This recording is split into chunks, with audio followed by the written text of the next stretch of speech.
Bueno, buenas noches a todos. En nombre de la Asociación Vallecaucana de Perinatología y Medicina Materno-Fetal, le damos la bienvenida a nuestra actividad académica el día de hoy. Hoy nos acompaña el doctor Javier Burbano Luna. El doctor Javier es ginecólogo de la Universidad del Valle, es especialista en ginecología, oncología de la Universidad Militar y el Instituto Nacional de Cancerología. Es el coordinador del servicio de gineconcología de la Fundación Valle de Lili de Cali.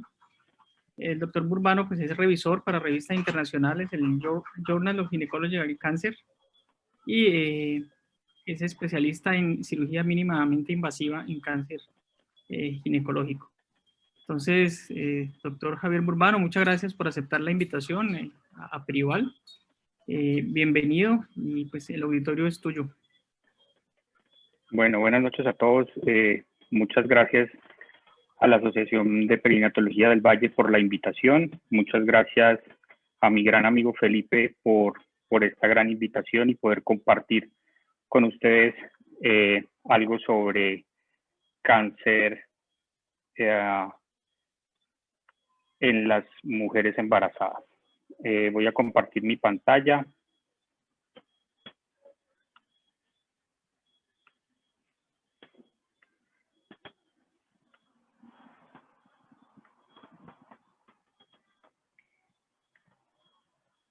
Listo. ¿Pueden ver la pantalla allí? Sí, Javier, se ve perfecto. Perfecto. Bueno, para comenzar, vamos a hablar algo sobre el cáncer ginecológico en la mujer embarazada. Como dijo Felipe, mi nombre es Javier Burbano Luna, soy ginecólogo oncólogo y trabajo en la Fundación Valle del Lili en Cali, Colombia. No tengo ningún conflicto de interés para esta presentación, así que pues estoy libre de todas las cosas que vamos a hablar o que voy a hacer partícipe en esta charla. Para comenzar, podemos decir que una mujer embarazada que presente un diagnóstico inicial de cáncer es un desafío para cualquier región del mundo, ya sea un país en vías de desarrollo como el nuestro, un país desarrollado o un país con mucho poder económico. Va a ser muy difícil el manejo de estas pacientes. En todo el mundo, los registros estandarizados de cáncer no son confiables. Por eso, nosotros no podemos tener un registro estandarizado de la cantidad de pacientes que se diagnostican o que se manejan con cáncer de cualquier tipo ginecológico en el embarazo. Esta enfermedad se ha asociado mucho más en los últimos tiempos, ya que las mujeres han iniciado o han retrasado su maternidad por muchos años. Hace 15, 20 años, las mujeres a los 20 años tenían 3 hijos. Ahora las mujeres comienzan a pensar en su desarrollo de embarazo por encima de los 35 años. Así que esto ha hecho que muchas más pacientes se diagnostiquen embarazadas con cualquier tipo de enfermedad maligna. Además de eso, las pruebas perinatales han sido mucho más accesibles en estos tiempos, mucho más económicas, y hay mucha más gente que puede acceder a un servicio de salud, por lo cual el diagnóstico de estas pacientes se puede aumentar. El gran problema es que en todo el mundo los registros estandarizados de cáncer no proveen información sobre las pacientes que presentan abortos asociados a la enfermedad cancerosa o que han producido interrupción voluntaria del embarazo a causa del cáncer. En Colombia, el registro estandarizado de cáncer se basa en 4 o 5 ciudades, las cuales dan como una visión general de lo que pasa en Colombia. El cáncer en la mujer embarazada ocurre, gracias a Dios, en muy pocas pacientes, entre el 0.05 al 0.1 de todos los embarazos. Es decir, que no es una patología frecuente en nuestras pacientes embarazadas. El gran problema es que esta enfermedad por sí sola plantea una serie de desafíos únicos para la paciente, mucho más cuando la paciente se encuentra embarazada, ya que tenemos el binomio madre-feto, los cuales pueden tener consecuencias muy graves derivadas tanto del tratamiento de la enfermedad como de retrasar el mismo tratamiento. Entonces, estamos en una balanza en la cual no sabemos a veces para dónde coger en este tipo de pacientes. Dentro de las neoplasias, el cáncer de cervix es la neoplasia más frecuente que se presenta en la mujer embarazada. Después aparecen todas las enfermedades hematológicas, el cáncer de mama y los melanomas en orden de frecuencia. El otro gran problema que plantea esta enfermedad en las pacientes embarazadas es que el feto se encuentra en completo desarrollo, ya sea en su organogénesis o en su proceso de crecimiento, y hay una relación directa entre el órgano afectado por la enfermedad tumoral y el embarazo en sí. Ya estamos hablando de un cáncer de cervix, estamos hablando de un cáncer de vagina, de un cáncer de vulva o de un cáncer de ovario, que serían los 4 aspectos importantes que vamos a tratar de tocar en esta charla. Tenemos que tener claro que el enfoque del tratamiento de las pacientes embarazadas con cáncer tiene que ser dado por un equipo multidisciplinario. No podemos quedarnos ni los ginecólogos oncólogos, ni los oncólogos clínicos, ni los perinatólogos con el manejo por sí solo de esta paciente. El equipo multidisciplinario puede o debe tener múltiples especialidades. Entre ellas va a tener el ginecólogo, va a tener el perinatólogo, debe tener un oncólogo clínico, el ginecólogo oncólogo, el pediatra, el personal de enfermería con especialidad en oncología, el apoyo psicosocial, que no podemos olvidarnos y que es uno de los pilares fundamentales en el tratamiento de las pacientes embarazadas. Y hay veces que nosotros los ginecólogos oncólogos nos dedicamos a tratar la enfermedad, pero no vemos en el contexto de la paciente. Así que hay que tenerlo muy en cuenta y utilizar el apoyo psicológico y el apoyo psicosocial para este grupo de pacientes. Además de eso, el deber ser del manejo de estas pacientes en embarazo, debería haber una red de apoyo administrativo como las unidades funcionales de cáncer que podemos encontrar en algunas de nuestras instituciones, tanto en el Valle como en Colombia, las cuales se van a encargar de todo el proceso administrativo de la paciente, ya que es ilógico que una paciente con el estrés de tener un diagnóstico oncológico, con el estrés de además de eso estar embarazada, tener que comenzar a hacer todos los trámites administrativos en frente de su EPS para poder recibir un diagnóstico y un tratamiento apropiado. Entonces, estas pacientes deben tener esa red de apoyo tan importante para el manejo. Entonces, como ustedes pueden ver hasta ahora, no es fácil conseguir una institución en la cual podamos ofrecerle todas estas garantías a una paciente para poder diagnosticarla y para poder tratarla de su enfermedad. ¿Qué pasa? Cada paciente embarazada con diagnóstico de cáncer es un reto único. No se puede repetir. Ninguna paciente es igual. Esto es como jugar al golf.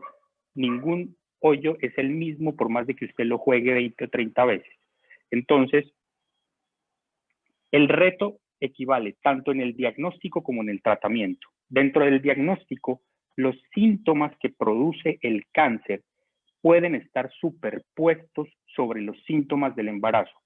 Las náuseas, los vómitos, el dolor abdominal, la sensación de masa en la paciente, el sangrado vaginal, en las cuales los médicos o los ginecólogos sospechan de una amenaza de aborto en vez de pensar que la paciente puede tener un cáncer de cervix, por ejemplo. Además de eso, el examen físico va a estar comprometido por los cambios fisiológicos del embarazo. la paciente va a tener un útero grávido que puede simular una masa, puede tener, como veremos más adelante, tumores propios del embarazo que pueden simular enfermedades malignas, y esto va a producir un retraso en el diagnóstico. El otro gran punto es que tenemos limitaciones y restricciones dentro de las imágenes diagnósticas que podemos utilizar. Esto hace que las pacientes puedan tener dificultades en el acceso a este grupo de imágenes, como lo veremos ahora, para poder diagnosticarse rápidamente. El otro gran problema es que los marcadores tumorales sufren cambios drásticos durante el embarazo y los tratamientos antineoplásicos que poseemos hasta el momento carecen de ensayos clínicos controlados o de estudios prospectivos, los cuales nos den seguridad para utilizarlos. Cuando estaba realizando esta charla, pensé encontrar mucha más literatura sobre esta patología en las pacientes embarazadas, pero la literatura es muy limitada porque es tan poca la cantidad de pacientes embarazadas que presentan cánceres ginecológicos que realizar un ensayo clínico controlado se demoraría muchísimos años y probablemente no llegaríamos a tener el resultado muy pronto. Además de eso, tenemos que sopesar los riesgos en frente a los beneficios del bienestar, tanto de la madre como del feto, y cuáles pueden ser las posibles complicaciones para cada uno de ellos. Entonces, ¿cuáles son los problemas más frecuentes que tenemos para el manejo de estas pacientes? Primero, que el espectro de enfermedades gineco-oncológicas es supremamente amplio. No estamos hablando de un solo tipo de tumor, sino que estamos hablando de 4 o 5 tumores solo de origen ginecológico, que pueden afectar directamente a la paciente embarazada. La otra es que hay algunos tumores que pueden tener lesiones preinvasivas que van a progresar rápidamente al cáncer o que pueden quedarse estancadas desde su diagnóstico hasta el final del embarazo. Y podemos detectar la enfermedad oncológica en cualquier edad gestacional. Y siendo la misma enfermedad en la misma embarazada, va a tener tratamientos totalmente diferentes dependiendo de la edad gestacional en la cual tenemos. Entonces, como les dije hace 2 diapositivas, esto hace que las pacientes sean únicas e irrepetibles en el manejo y en el diagnóstico. Hay poca información con nivel de evidencia bajo, estamos hablando de reportes de caso, estamos hablando de series de casos retrospectivas con muy poca N que nos dan seguridad en el uso de los tratamientos por la dificultad de la obtención de la muestra, como les dije hace un momento. Entonces, ¿cuáles son los puntos claves para definir el manejo como ya para entrar de lleno en las patologías? Lo primero es que debemos saber o tenemos que tener muy claro cuál es la extensión local de la enfermedad a la cual nos vamos a enfrentar. Debemos tener claro cuál es el estado ganglionar de la paciente. Yo creo que va a ser el punto más importante de toda la charla, el saber cuál es el estado ganglionar, ya que esto nos va a dar tanto pronóstico para las pacientes como nos va a definir cuál es el manejo para cada tipo de tumor. Si tenemos una paciente con un estado ganglionar positivo para cualquier tipo de tumor, eso es indicación de finalizar el embarazo, como lo veremos ahora. La otra cosa es la edad gestacional y el subtipo histológico. Ustedes saben, o a modo de información, por ejemplo, un tumor de ovario, podemos tener 4 líneas diferentes de un tumor de ovario y cada línea de estas puede tener entre 6 o 7 subtipos histológicos de tumor, los cuales tienen un comportamiento diferente, un manejo diferente y un pronóstico diferente. Entonces, estos son los puntos claves que vamos a tener en cuenta para definir cada manejo en los pacientes. Dentro de las imágenes que podemos utilizar en el embarazo, hay múltiples imágenes, hay imágenes que son fáciles de realizar, hay imágenes que están totalmente contraindicadas, hay imágenes en las cuales no tenemos una seguridad por la literatura de poderlas utilizar, y las imágenes divergen debido al riesgo tanto de teratogenicidad como de muerte fetal. Aunque el umbral de riesgo para producir daño fetal se establece en 100 miligrays, es decir, para darle un daño al feto, tenemos que tener una exposición de 1000 radiografías sin protección para producir daño, ya que una exposición fetal puede producir con protección abdominal 0.1 miligray, entonces necesitamos 1000 radiografías con protección abdominal para producir daño fetal. Entonces, no es que una radiografía de abdomen o un TAC con protección abdominal no se pueda realizar, pero pues si tenemos otro tipo de imágenes probablemente sea mucho mejor. Podemos dividir las imágenes en dos grandes grupos, las ionizantes y las no ionizantes. Para acortar un poco esta diapositiva, las no ionizantes son las imágenes que probablemente podamos utilizar con mucha tranquilidad durante el embarazo. Entre ellos, la ecografía, la resonancia nuclear magnética toma un papel supremamente importante dentro del diagnóstico y de la estadificación de las pacientes que vayamos a utilizarla. En esta, la resonancia magnética nos sirve para determinar el tamaño tumoral, la extensión de la enfermedad hacia los ganglios, la extensión de la enfermedad por fuera del sitio inicial de presentación, como es el cervix, la lesión de los parametrios, por ejemplo, y no se recomienda el utilizar gadolinio como contraste para el uso de la resonancia. Las imágenes ionizantes, como las tomografías, están con mucha contraindicación durante el embarazo.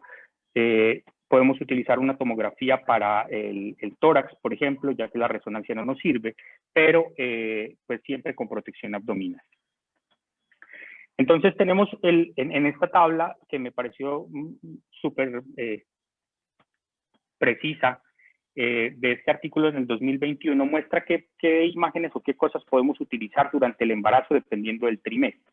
Entonces pueden ver ustedes que la ecografía la podemos utilizar sin ningún problema, la resonancia magnética sin ningún problema, los rayos X o todas las imágenes con radiación ionizante pues están dentro de los esquemas de peligro que con protección abdominal se podrían utilizar, y aquí aparecen los radiocoloides o los medicamentos que nosotros utilizamos para los protocolos de ganglio centinela, los cuales no se pueden utilizar durante el primer trimestre del embarazo, tanto para melanoma como el PET scan también está contraindicado en las pacientes embarazadas. Dentro del manejo del cáncer, la cirugía es la piedra angular de todo cáncer ginecológico y se puede realizar de forma muy segura durante el embarazo. A nosotros desde cuando estudiamos ginecología nos decían nuestros profesores que la mejor época para operar es el segundo trimestre, independientemente de lo que pase. Han salido reportes de caso y series de casos en los cuales contemplan que el segundo trimestre, entre más temprano sea el inicio del segundo trimestre, pues probablemente sea la mejor época para llevar a cirugía a una paciente embarazada. Esto hace que disminuya el riesgo del aborto, pero lo más importante es que el tamaño del útero va a permitir acceso a la cavidad pélvica como tal. Va a ser mucho más fácil operar una paciente en segundo trimestre iniciando para hacer una linfadenectomía que una paciente con 22 semanas, por ejemplo. La laparoscopia es uno de los métodos preferidos para este tipo de pacientes.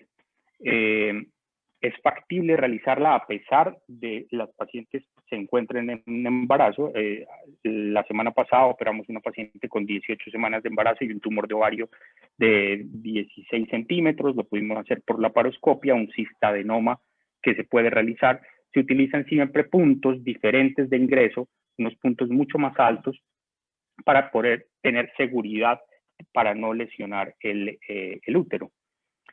Dentro de los procedimientos laparoscópicos, si hay algún laparoscopista en la sala, es posible realizarla. No se puede realizar una laparoscopia más de 90 a 120 minutos como máximo, ya que los niveles de CO2 que se absorben por el peritoneo pueden realizar una hipercapnia y producir daño en el embarazo. Además de eso, uno tiene que operar con presiones mucho más bajas de lo habitual, y pues sí debe ser un cirujano experimentado para realizar este tipo de procedimientos. Los riesgos más frecuentes de estas cirugías pues es el parto pretérmino, el aborto espontáneo, el sufrimiento fetal y mayor riesgo de aspiración por ser una paciente de estómago lleno. Me llamó mucho la atención este artículo y lo quise colocar en mi presentación. Es un artículo viejito, es de 2013, en el cual mostraba que cuáles eran que le hicieron una encuesta a los médicos pertenecientes de sociedades profesionales de 14 países en Europa. 48% ginecólogos oncólogos, 37% obstetras, 44%, y les preguntaron que qué hacían cuando tenían un paciente embarazado con diagnóstico de cáncer. Y llamó mucho la atención que el 44% de personal médico ofrecían interrupción de embarazo como recomendación del tratamiento en el primer trimestre. Y el 37% de estos médicos no administraban ningún tratamiento, ni quimioterápico, ni radioterápico en las pacientes que se diagnosticaban con cáncer durante el tercer trimestre del embarazo y la llevaban hasta el final, independientemente de lo que pasara con la madre. Esos datos han cambiado en relación a lo que estamos viviendo, a la época que estamos viviendo en el diagnóstico y en el tratamiento del cáncer. Y ha sido mucho más el pegarse de los ginecólogos oncólogos y de los oncólogos clínicos para dar tratamientos mucho más agresivos en las pacientes embarazadas. Dentro de las lesiones preinvasivas del cérvix en el embarazo son muy frecuentes y el problema es que hay cambios en la apariencia del cérvix derivados del hiperestrogenismo que pueden simular una lesión precancerosa en las pacientes en las cuales son llevadas a un examen ginecológico o a una colposcopia. Esto se debe a que hay aumento del volumen del cérvix, hay hipervascularización, hay edema del estroma y hay reacción de Aedes Stella que puede ser demostrado en una biopsia que puede confundir al patólogo. El problema o lo que tenemos que tener en la cabeza es que probablemente en mucha gente la única opción de tomarse una citología va a ser cuando esté embarazada y llegue al servicio de salud por estar embarazada. Entonces tenemos que estar muy pendientes de estas lesiones. En este estudio retrospectivo multicéntrico se reportó que se tomaron 1000 pacientes con citologías anormales y se mostró que eran 26% de pacientes con ASCUS, 55% con lesiones de bajo grado, 15% con lesiones de alto grado y 4% con lesiones sospechosas de infiltración. A estas pacientes las llevaron a biopsia durante el embarazo y ¿qué mostró? 20% de las pacientes con colposcopias normales o diagnóstico de NIC1 en citología presentaban lesiones de alto grado. Esto quiere decir que probablemente para los médicos que hacemos colposcopia o que estuvieron en contacto con estas pacientes, 20% de pacientes no fueron diagnosticadas con lesiones precancerosas en el momento de la colposcopia y se diagnosticaron como NIC1. 55% de las que fueron llevadas a colposcopia tenían NIC2-3. Es decir, que probablemente pensamos que porque está embarazada, lo que vemos en el colposcopio pues sea derivado del embarazo y no le pongamos mucha atención. El pronóstico en el embarazo es muy importante y es muy interesante. La tasa de regresión de NIC en el posparto es muy alta, de 37 a 74%, por eso es que nosotros preferimos no darles tratamiento. En el NIC1 el 80% va a regresar y en las pacientes que llegan a tener partos vaginales, la tasa de regresión es muchísimo más alto. Esto enfrenta a las pacientes que son llevadas a cesárea ya que estas pacientes, por el paso del feto por el cervix y lo que dicen los libros, el desflecamiento de la zona de transformación, va a hacer que la regresión sea mucho mayor. Los procedimientos excisionales se pueden realizar durante el embarazo, solo se pueden hacer ante la sospecha de infiltración, es decir, que tengamos una lesión que nos llame mucho la atención y que pensemos que sea un cáncer. Se hacen conizaciones, LEDs preferiblemente durante el primer trimestre finalizando o inicios del segundo trimestre, y se realiza preferiblemente un cono tipo sombrero chino, es decir, mucho más ancho que profundo. El problema es que pueden ocurrir 14% de hemorragias que pueden llevar a transfusiones en el 9.4%, pérdida del embarazo en el primer trimestre entre el 15 al 33% de los pacientes. Es decir, que por eso estos procedimientos excisionales solo se hacen cuando tengamos sospecha de infiltración. Dentro del cáncer de cervix como tal, esta es la nueva clasificación del 2018, lo dividí en esos 3 colores. El color verde son las lesiones tumorales iniciales que van desde el estadio 1 hasta el 1B2, lo que nosotros llamamos o denominamos localmente avanzado, que es lo que se encuentra en amarillo, y lo metastásico, que es lo rojo. Para hacer como mucho más rápida, pues esto, lo verde es lo que nosotros podemos operar, lo amarillo es lo que le damos tratamiento con quimio-radioterapia con intención curativa, y lo rojo es lo que le damos manejo con intención paliativa. Entonces, en etapas tempranas de cáncer, la conización para determinar la profundidad de la invasión del estroma probablemente sea tanto un diagnóstico como un tratamiento en estas pacientes en estadio temprano. En el estadio 1A, que es el estadio más temprano de cáncer, probablemente con el cono que vamos a realizar para el diagnóstico, tengamos el tratamiento suficiente para poder llevar a esta paciente hasta el final del embarazo. En estadios 1A2 o 1B1 microscópicos, es decir, que no tengamos tumores visibles en el cérvix, uno puede considerar llevar el embarazo hasta finalizar en la semana 32, utilizando maduración pulmonar fetal al final del embarazo,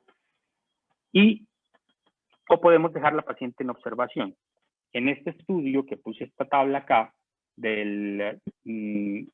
muestra que llevaron 90 pacientes con estadios de 1A2 a 1B1 a un manejo conservador con conización, y solo 3 pacientes presentaron progresión de la enfermedad de las 90 cuando fueron manejadas con un cono. Probablemente en estos estadios iniciales esta conización sea un buen manejo para estos pacientes.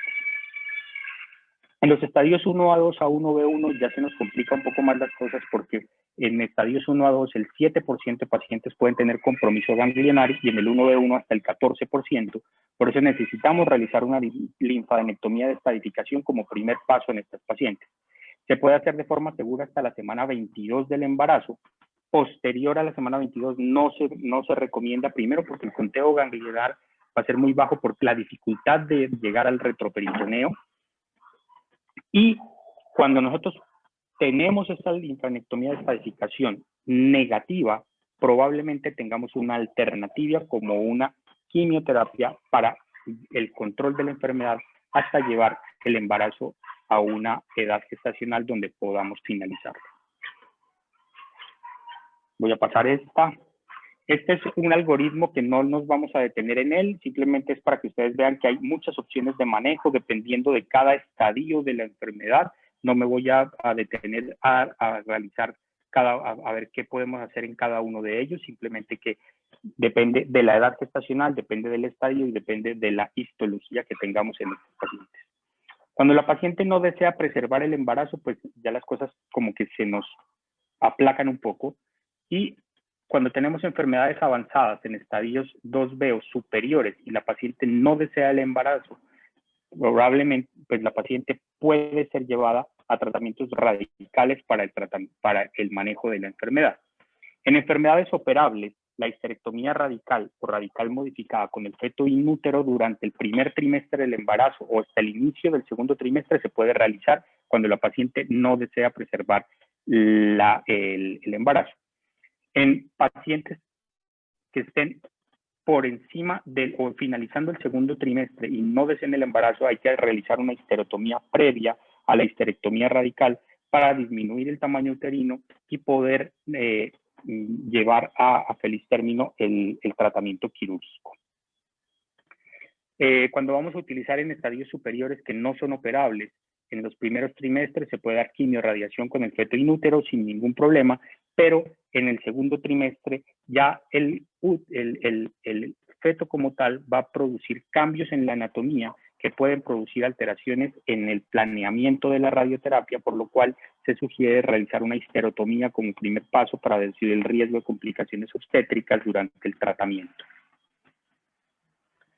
La quimioterapia neoadyuvante, esto es lo que está en boga ahora. Como les digo, no hay estudios que nos avalen esto, pero el primer reporte se hizo en el 98. Han habido múltiples publicaciones con seguridad de uso de quimioterápicos después del segundo trimestre del embarazo. Se han hecho muchos estudios con múltiples combinaciones y todos los estudios muestran que la recomendación de uso de regímenes basados en platino, como el cisplatino o el carboplatino, se pueden utilizar de manera segura durante el embarazo. Este estudio que apareció nos mostraba la eficacia del tratamiento neoadyuvante durante el segundo y tercer trimestre del embarazo, 88 mujeres embarazadas que recibían quimioterapia neoadyuvante. De estas tenían estadios 1 y 2A en el 88.4%, de estas recibieron cisplatino como monoterapia 55% y 31 pacientes recibieron combinaciones entre cisplatino y paclitaxel o cisplatino y vincristina o doxorubicina. ¿Qué pasó? La respuesta completa de la lesión tumoral se presentó en el 8.7% de pacientes, es decir, fue relativamente baja. Pero la respuesta parcial, es decir, de disminuir de lesiones cancerosas a lesiones preinvasivas o lesiones microscópicas en la patología, llegó a ser casi el 50%. Y la enfermedad estable, sin progresión de la enfermedad, en el 42%. Solo se vio una progresión en las pacientes que utilizaron quimioterapia del 2.9%. De estas pacientes, el 79% fueron llevadas a una cesárea con una histerectomía radical en el momento del parto. De esto, ¿qué pasó? 71 fetos completamente sanos después de haber recibido quimioterapia.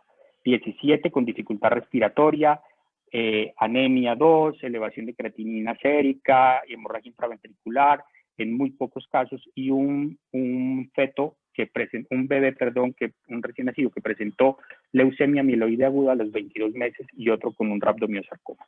Entonces, esto nos dice que probablemente la quimioterapia neoadyuvante en las pacientes embarazadas sea primero efectiva, segundo segura para el manejo del feto después del segundo trimestre. En conclusión, la quimioterapia neoadyuvante para el control de la enfermedad en estadios avanzados hasta obtener una maduración pulmonar en las pacientes que desean tener o mantener su embarazo es una estrategia segura y nos da tanto bienestar materno y bienestar fetal. El esquema recomendado es el platino como monoagente o en conjunto con los taxanos como el paclitaxel. Se debe dar mínimo 3 ciclos cada 21 días antes de finalizar el embarazo y se deben dejar 21 días antes de finalizar el embarazo para que haya una recuperación de la médula ósea tanto del feto como de la madre para el momento del parto. Se puede utilizar después de las semanas 14 de la gestación y el seguimiento se hace cada 2 a 4 semanas con ecografía para evaluar el crecimiento fetal y la longitud cervical en estas pacientes. Dentro de las masas anexiales del embarazo es muy frecuente también, del 2 al 5% de todos los embarazos van a presentar masas y estas masas frecuentemente son incidentales en las ecografías obstétricas. Solo el 2 al 5% de estas masas son malignas y el método diagnóstico preferido es la ecografía, ya sea obstétrica o la resonancia magnética. Gracias a Dios, el 9% de todas las masas complejas son malignas y de los quistes simples, solo el 1% son malignos. La cirugía para las masas anexiales por sí solas solo se justifica en las pacientes que tengan síntomas asociados a la masa o que tengan criterios de malignidad claros por IOTA o con puntajes muy altos, los cuales nos hacen sospechar de procesos malignos en estas pacientes. Volvemos y seguimos diciendo que el segundo trimestre es el momento óptimo para este tipo de tratamientos. Menor riesgo de aborto, lejanía de la viabilidad fetal, cese de la función del cuerpo lúteo, los anestésicos durante la organogénesis pues los evitamos y se prefieren técnicas mínimamente invasivas para resecar estas masas. No hay un consenso sobre el manejo de las masas anexiales y no decir, venga, opere esta y no opere la otra. El punto de corte para el American College era de 6 centímetros, pero en estas pacientes se hizo un estudio, 470 mujeres embarazadas, y mostraron que masas entre 6 y 10 centímetros, 3 veces más probabilidades de causar torsión durante el embarazo, así que había que operarlas. Masas mayores de 15 centímetros, 12 veces riesgo más de malignidad, y masas entre 6 y 15 centímetros probablemente no tenían más probabilidad de ser malignas que las de 6 centímetros, pero tenían más riesgo de torsión. Entonces, en el manejo expectante, el riesgo de torsión puede ser del 10%, la ruptura del 2% y la malignidad no diagnosticada en el 1 al 9%. Hay masas ováricas específicas, no me voy a detener en esta parte. Está el luteoma, que son tumores sólidos que nos confunden con patologías malignas en las pacientes embarazadas, y los quistes tecaluteínicos, que son muy conocidos por nosotros, en los cuales tenemos quistes múltiples de paredes delgadas que se presentan casi siempre con concentraciones elevadas de beta-HCG y pueden simular una lesión tumoral ovárica compleja que pues termina uno llevando a cirugía si no conoce de estas patologías. Los marcadores tumorales, uno no sabe si pedirlos o no pedirlos durante el embarazo. El CA125 normalmente se eleva en el primer trimestre del embarazo, comienza a descender a partir de las 10 semanas. La alfa-fetoproteína siempre va a estar elevada en el embarazo y mucho más en los pacientes que tienen los fetos con defectos del tubo neural o trisomías. El CA19-9 y el antígeno carcinoembrionario se pueden elevar en el tercer trimestre y la deshidrogenasa láctica se puede elevar en preeclampsia. Entonces, nosotros no podemos fiarnos de los marcadores tumorales en estas pacientes en embarazo porque no son confiables. No quiere decir que un marcador tumoral elevado sea igual o indicativo de cáncer. Simplemente hay que tenerlos dentro del espectro de diagnóstico, pero no tomar tanta importancia como en la paciente no embarazada. Los tumores epiteliales, ya como cáncer de ovario, ya casi terminamos, son muy raros. Hasta el 2019 encontré en la literatura 105 casos reportados de cáncer epitelial de ovario en las pacientes embarazadas. De estos, el 47% son serosos, es decir, los más agresivos de todos los epiteliales, mucinosos en el 27%, endometrioides en el 10%, casi el 50% se diagnostican en el primer trimestre, y la piedra angular del tratamiento del cáncer de ovario es la cirugía. El marcador tumoral depende de la edad gestacional, como les dije, no nos va a servir demasiado en estas pacientes. El diagnóstico exploratorio se puede realizar con imágenes. La imagen más frecuente utilizada es la resonancia magnética, y realizamos cirugías tan fáciles como salpingo-oforectomías unilaterales, omentectomías y linfadenectomías en los estadios tempranos, como en estadios avanzados que llevamos las pacientes a laparoscopia para clasificar o puntuar en la cavidad abdominal y tomar una biopsia para tener el nombre y el apellido del tumor, la exploración abdominal, y solo llevar a citorreducción máxima de enfermedad macroscópica en las pacientes que probablemente seamos capaces de dejar lo que nosotros denominamos R0, es decir, sin lesiones tumorales mayores de 1 centímetro en la cavidad abdominal.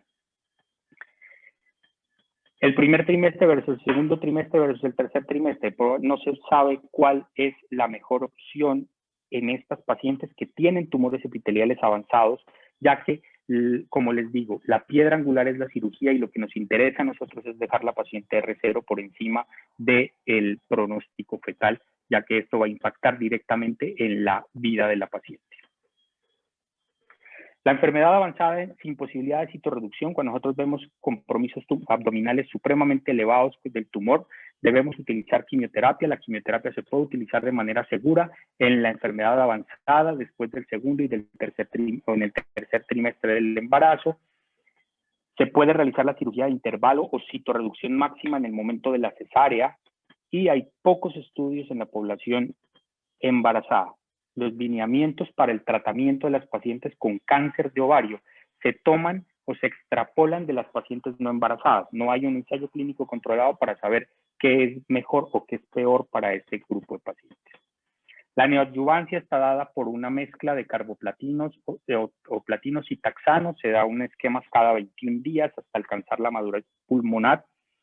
Solo hay reportes de casos con resultados favorables y hay que hablar con la paciente y explicarle claramente cuáles pueden ser los riesgos y cuáles son los beneficios de la quimioterapia neoadyuvante. En este estudio aparecen 13 pacientes tratadas con quimioterapia durante el segundo y tercer trimestre, de los cuales se pudieron obtener 13 recién nacidos sanos y nacieron con un peso promedio de 2.442 gramos al momento del parto. Dentro de los tumores de células germinales son mucho más raros todavía que los tumores epiteliales. Se diagnostican bilateralmente en el 10% de los casos y la cirugía en estos casos es una cirugía conservadora. Los regímenes de quimioterapia se pueden utilizar en el segundo trimestre, aunque se puede demorar el tratamiento porque son quimiosensibles hasta el final del embarazo. Los tumores de células de la granulosa, que es el otro grupo, lo importante de estos tumores es que son tumores sólidos de crecimiento rápido y pueden romperse durante el embarazo. Esta ruptura puede llegar a ser tan grave que puede presentar muertes maternas o muertes fetales y eventos adversos graves en el 41.3% de pacientes, es decir, casi la mitad. Por eso estas pacientes deben ser llevadas a cirugía cuando se diagnostique o se sospeche un tumor de células de la granulosa. Dentro del cáncer de vulva y vagina es absurdamente raro. Encontré que cáncer de vulva solo hay 38 casos reportados en la literatura y el cáncer de vagina 12 casos reportados, así que pues es exótico encontrarlos, es una condición muy rara.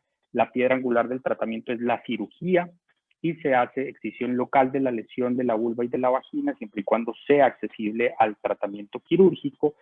Se deben asegurar los bordes de resección libre, ya que no podemos darle radioterapia a estas pacientes. Y el aumento del flujo sanguíneo vulvar puede conducir a mayor pérdida de sangre perioperatoria o en el momento de la cirugía. El cáncer de vulva, pues hay que retrasar la radioterapia, como les digo, hasta el final del embarazo. La finalización del embarazo va a ser siempre por cesárea por el riesgo de sangrado o de dehiscencia de la sutura en el momento del parto, así que pues no se puede realizar por parto normal. Dentro de las conclusiones de la presentación, entonces el cáncer ginecológico en el embarazo es una patología muy infrecuente y es un reto su manejo. Sabemos que tenemos el binomio madre-hijo expuestos a desenlaces adversos, tanto por el tratamiento como por no darle tratamiento. Existe muy poca literatura que avale el manejo en estas situaciones. La literatura existente tiene poco poder de evidencia, reportes de casos, estudios retrospectivos. La mejor edad gestacional para el tratamiento quirúrgico es el segundo trimestre. El tratamiento depende del trimestre en el embarazo en el cual se diagnostique y la mejor edad gestacional para el tratamiento quirúrgico es el segundo trimestre, como les dije. En la actualidad no existen reportes de caso que nos demuestran la seguridad del uso de quimioterapia a base de platinos en el embarazo.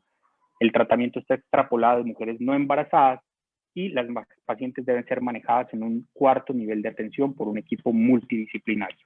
Pero lo más importante de toda la charla, a pesar de todo lo que hemos visto desde este amplio espectro de tratamiento, es esta última diapositiva.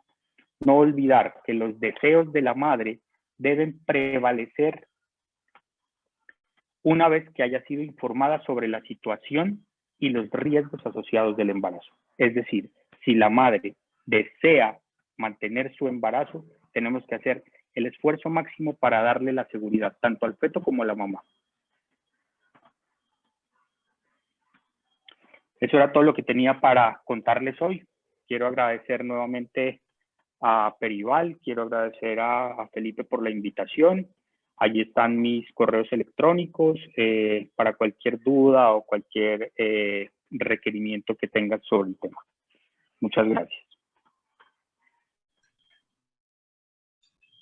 Bueno, muchas gracias, Javier, por tu excelente conferencia. Yo creo que nos has dado unos importantes con respecto al enfoque diagnóstico y tratamiento de la paciente embarazada con cáncer ginecológico. Todos sabemos que, aunque no es muy frecuente encontrar el cáncer ginecológico en la paciente embarazada, como lo habías mencionado, sí se nos convierte en un problema grave cuando nos llega la paciente con este tipo de patologías. Por lo que decías, pues requerimos manejo multidisciplinario, instituciones de cuarto nivel para el manejo, necesitamos varios especialistas que nos ayuden en resolverle el problema, ayudarle a resolver el problema a la paciente. Ahí me pareció muy importante el dato que daba sobre el tratamiento de las lesiones iniciales o preinvasivas con la conización. Todos sabemos que a todo el mundo le da miedo tocar el cérvix de una paciente embarazada.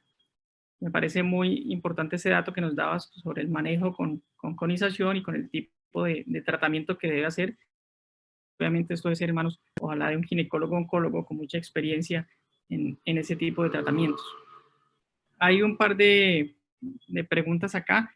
La primera pregunta que nos hacen es que si cuando estabas hablando de cáncer de cervix, pues querían saber si la vía del parto en todos los casos de cáncer de cervix era cesárea.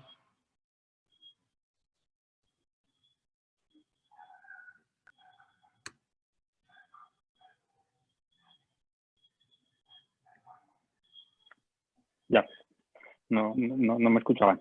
La vía de nacimiento en el cáncer de cervix se prefiere la cesárea cuando tenemos lesiones tumorales macroscópicas en el cervix, ya que el paso del feto por el canal del parto puede producir sangrados excesivos cuando tenemos ese tipo de lesiones macroscópicas. Cuando son lesiones microscópicas que no hemos tratado, puede uno darle vía vaginal al feto. Pero el problema es que cuando nosotros hacemos conizaciones, la retracción que produce la cirugía sobre el cérvix probablemente sea algo o dificulte la dilatación de estos pacientes. Pero si la paciente arranca trabajo parto normal, uno puede darle parto sin ningún problema siempre y cuando esté tratada y no tenga una lesión macroscópica en el cérvix. Esa es la única contraindicación del parto en el cáncer de cérvix.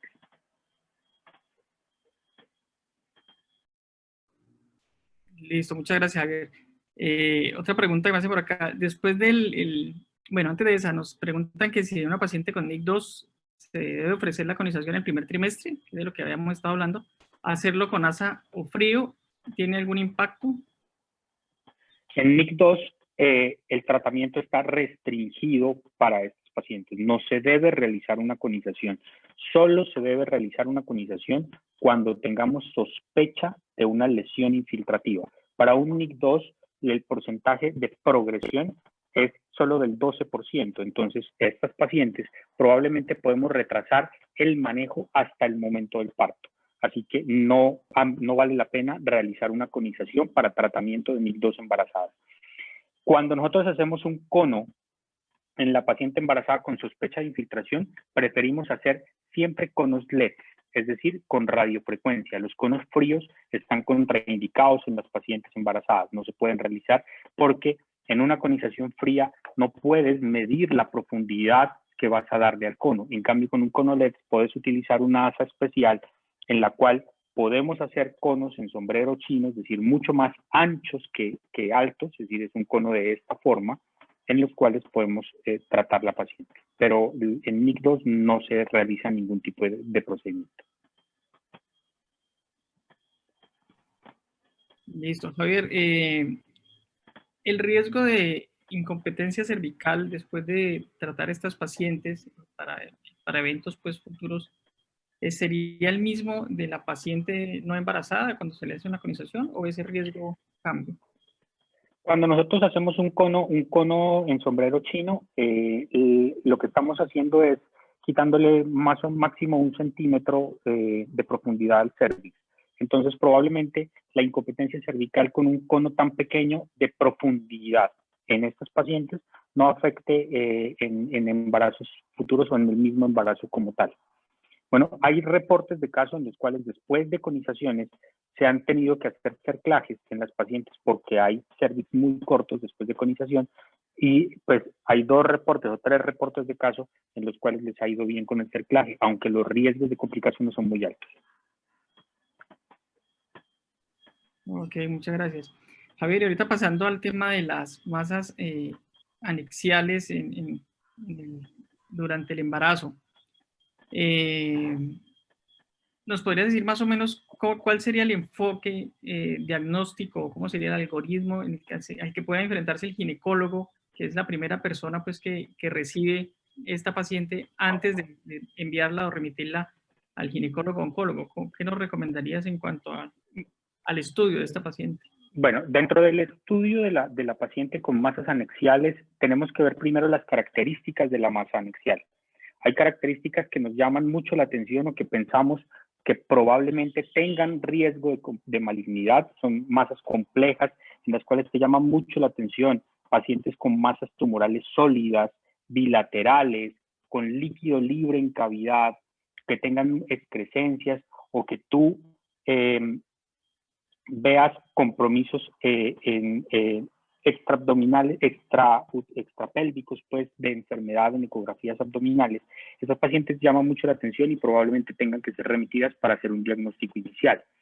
Los marcadores tumorales, como les dije en la charla, probablemente no tengan un impacto fuerte en las pacientes embarazadas. En las no embarazadas nosotros hacemos índices de riesgo de malignidad, hacemos H4, bueno, hay muchas cosas que se pueden utilizar que nos pueden guiar hacia que la paciente requiera un manejo por un ginecólogo-oncólogo. Pero en el abordaje inicial, simplemente por las características ecográficas de la masa, con masas complejas deben ser remitidas para valoración por ginecólogo-oncólogo para definir la necesidad o no de estudio quirúrgico de esos pacientes. Ok, muchas gracias, Javier. Acá hay otra pregunta que nos hacen en el chat. Dice que si una paciente con una masa anexial que cursa con abdomen agudo y sospecha de torsión que no se encuentre debe ser intervenida de forma urgente, ¿en ese caso empeora el pronóstico de la paciente? No, es una emergencia.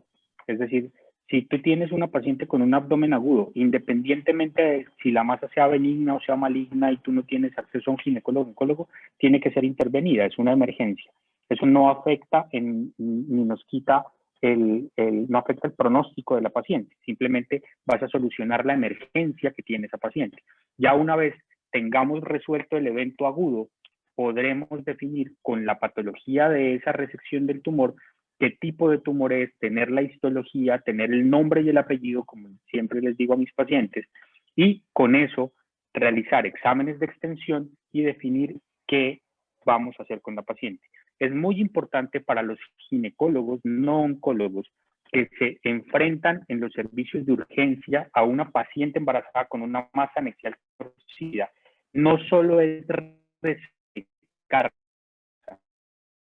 intentar hacer una revisión y dejar muy claro, escrito en la historia clínica, cuáles fueron los hallazgos que él evidenció en el momento de la cirugía. Es muy frecuente que nosotros nos encontramos, sí, resección de masa tumoral. ¿Y que la descripción quirúrgica? Encontré una masa tumoral torcida y ya, se acabó. Entonces, ¿cómo estaba el otro ovario? ¿Cómo estaba el peritoneo? ¿Había líquido o no había líquido? Meta la mano, toque el hígado, meta la mano, toque el vaso, trate de tocar el peritoneo si no puede abrir la paciente hasta por encima del ombligo. Trate de hacer la mejor evaluación de la cavidad abdominal sin producir daño y resuelva el evento agudo de la paciente. Ok, muchas gracias, Javier. Bueno, no veo más preguntas por el momento. De nuevo, mil gracias, Javier, por aceptarnos esta invitación, por compartirnos un poco de tus conocimientos y de tu experiencia a través de estos años pues, de tu ejercicio profesional. Damos la gracia a FECOPEN por su apoyo con la plataforma, que es la que nos permite pues, llegar a más y más colegas. Recordamos que estas conferencias que estamos dando a través de Perival mensualmente están siendo publicadas en la plataforma de FECOPEN por si alguien desea volverlas a revisar. Javier, muchas gracias por tu excelente conferencia. Un abrazo y pues estamos pendientes. Listo, ahí queda la asociación Bueno, a tu muchas disposición. gracias.